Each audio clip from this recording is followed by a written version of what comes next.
Just letting you know, this is only my spoiler first impressions of the episode. Check my pinned comment for a free gift related to this video. And to watch my unfiltered reactions with exclusive bonuses, join my Asha Media TV Club. The link is in the description box below. Now, here's my afterthoughts of this episode of Supernatural. What? Oh!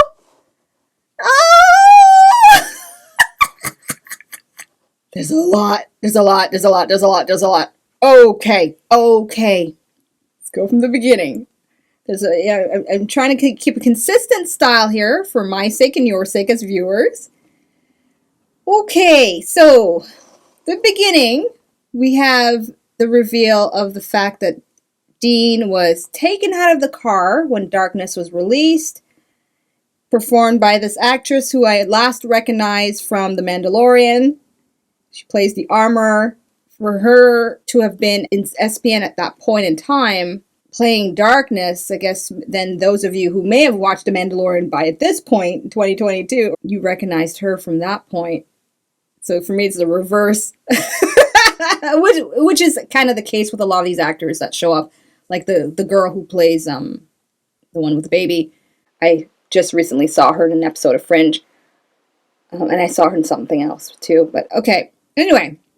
So Dean had a moment of interaction with this darkness who's personified by the lady that I was talking about, who I saw on the poster, and I couldn't recognize or what she was going to be or who she was going to be. So we know she's darkness. We know she's now connected to Dean because he held the mark. The reason why I was kind of like, why? Is because the mark got removed from him. So I didn't think there would be a connection, but I guess the connection is through the removal. Hence her release comes her gratitude to him. And then this like, hey, here's my way of showing thank you by just connecting to you. And maybe she's like, well, he's cute. Like, the actual physical attraction. I mean, Dean's pretty, right? And it even has been said in the show that he has good looks. So I'm just playing with that because it's fun. So yeah, there's a connection there, and he's remembering that. And now I'm trying to connect. Like, there are two possibilities with this baby with the same mark. Either darkness has spread the mark onto babies. Like, is this just the one baby, or multiple babies will show up now? Because what I'm thinking is darkness is, as I said in my reaction to the finale of season 10, the way they describe darkness as being darkness, right? An influence, an evil, to the point where Lucifer, and I'm going to touch on that with the whole Lucifer and Michael freaking out in the cage, they caged her, like they trapped her. So as attractive and alluring as she is for Dean, as they're trying to show visually, she's a problem still, right? She's darkness. So I'm thinking if maybe she's going to try to now that she's free. Okay, let me try to get to now that she's free, I'm wondering if she's now spreading herself out in terms of building an army with a bunch of children being born, right? Because this kid was born and the kid has the mark. And maybe other babies. Okay, the fact that there's similarities with the Roanoke episode, that I was comparing that with Sam and everything, and how Azazel was trying to build his army with all these kids infected with his blood to serve Lucifer and all that. I wonder if then she's going to do a similar thing. And there's going to be other children who will have the mark, and they'll I hate to say it, it's going to be like, a bunch of baby Damiens and what's the female version for the name Damien? Damiena? I don't know. Damina? I don't know. You know what I'm saying? She's got a little army of them going on. It's either that, or I was going to say, or because Dean came to contact with this baby, maybe she's latched herself onto the baby at that given time to spy on Dean, but then the baby went with the girl. Now, I think that doesn't make sense. The first suggestion, so far for me, seems more plausible, that she would just spread out with marking herself with a bunch of other children. Sounds more exciting to me as a story anyway. Okay. Enough speculation on that. I think that's enough. Obviously, I'm going to see a lot more unfold. Let me just move on to some interesting stuff that I just love so much. Crowley, having his moment. Rumpity rump with the neighbors. Then killy to call in the demons. That was fun. And I'm relieved that it was temporary because I didn't notice Mark Shepard's name. Because after a while you get used to it, right? So I don't even bother looking unless it's a name I definitely would recognize for like a guest appearance. Sometimes it happens. I recognize it real quick peripherally.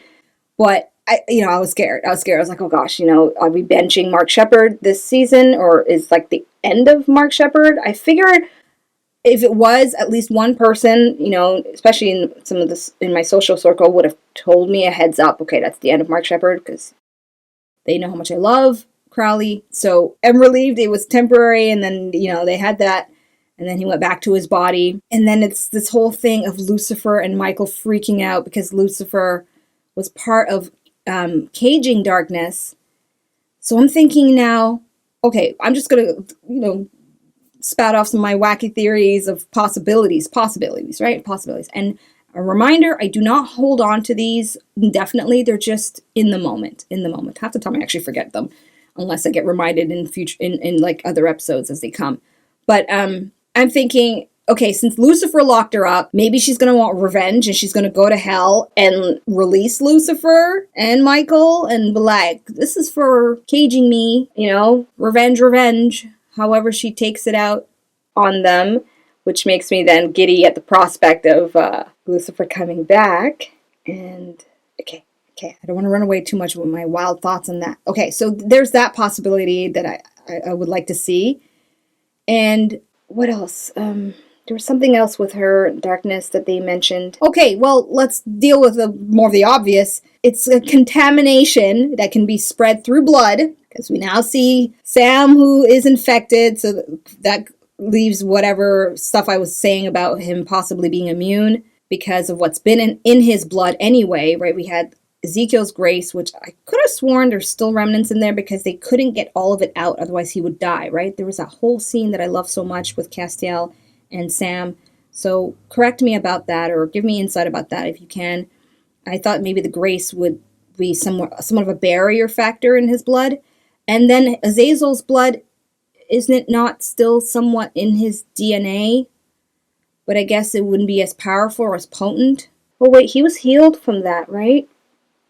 With Cass? I don't remember. So I'll leave that up to you. Okay, don't remember that stuff too much in detail. I should, but I kind of just don't right now. For now, it's either a Save Sam season or Save Sam half season, because that's the pattern now. I'm on board, and I'm getting used to that, right? So we'll be like the first half of this season will be to find a cure for Sam, which we will, I'm sure, find one. It's all about how they do it, how they present it, and then we shift into a new storyline that will lead into the latter part of season 11. All right, granted. Okay, what else? Now, Castiel. I'll just put it this way. I hope it's compelling and fun to watch what happens to him. And I will just have to see where things go with the angel part of the story. And then, as his line even said, I'll see you guys at some other point. So where and how it interconnects with the Winchesters. TBS, to be seen. TBS, okay? But all I could say is, man, that he really can't get a break. And he's trusting of his brethren, and now he's probably stuck with a faction of them that have been waiting for the opportunity to get their revenge for what he's done to heaven. Okay, all right, we have that. Yeah, so as a verdict as a season opening episode, it's very action-packed. Lots of stylized stuff reflective of The Walking Dead. And I was into The Walking Dead when it, like this, I think the first 2 seasons I got into it. And considering where are we now? Okay, you know what? Let me at least finally just take a real look at the year. Where are we at in terms of year? Without spoiling, let me just do a quick IMDb. What year? 2015. Okay, October 2015. All right.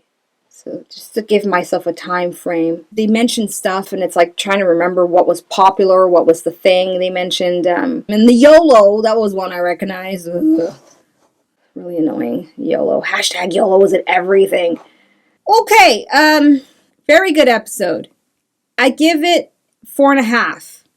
Only because I'm not feeling it as a yeah, excellent first episode of the season. But I'm very much like, what? So yeah, I just feel comfortable with 4.5. Very good. Very good. Okay? Share your thoughts. If you think it's excellent, why is it excellent? If you think it's not very good, why is it not very good? I love different perspectives, so feel free to share yours. Okay? There you have it, people. That's my afterthought session to episode 1 of the 11th season of Supernatural. If you want early access to my reactions to Supernatural, uncut, unfiltered, specifically with bonus stuff that I share only with club members, details on joining my Asha Media TV club is in the description box below for you. Therefore, until episode 2, I'll see you then. Peace. Thank you so much for watching. Be sure to subscribe and check out my other videos.